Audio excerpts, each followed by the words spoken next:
കാട് കാക്കുന്നവരെ ആര് കാക്കും? തൃശ്ശൂരിലേക്കാണ്. തൃശ്ശൂർ അതിരപ്പള്ളിയിൽ ആദിവാസി വിഭാഗത്തിൽപ്പെട്ട വനിതാ വാച്ചർക്ക് നേരെ ലൈംഗികാതിക്രമം.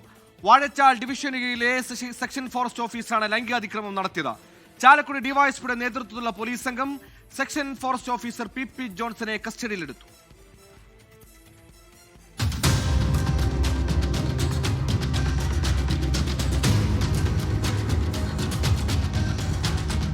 ഒക്ടോബർ 6-നാണ് സ്ഥലം മാറ്റത്തെ തുടർന്ന് പി ജോൺസൺ വാഴച്ചാൽ ഡിവിഷന് കീഴിലെ സെക്ഷൻ ഫോറസ്റ്റ് ഉദ്യോഗസ്ഥനായി ചുമതലയേൽക്കുന്നത്.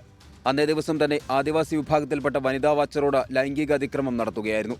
സംഭവത്തിൽ ചാലക്കുടി ഡിവൈഎസ്പിയുടെ നേതൃത്വത്തിലുള്ള സംഘമാണ് വനംവകുപ്പ് ഉദ്യോഗസ്ഥനെ പിടികൂടിയത്. ക്രിമിനൽ പശ്ചാത്തലമുള്ള ആളാണ് പി ജോൺസൺ എന്നാണ് പോലീസ് വ്യക്തമാക്കുന്നത്. വർഷങ്ങൾക്ക് മുൻപ് ഗതാഗത തടസ്സം സൃഷ്ടിച്ച് വാഹനമോടിച്ച ജോൺസന്റെ വാഹനത്തിന് പുറകിൽ നിന്ന് ഹോണടിച്ചതിന്റെ പേരിൽ ചാലക്കുടി മജിസ്ട്രേറ്റുമായി തർക്കത്തിലേർപ്പെട്ടിരുന്നു.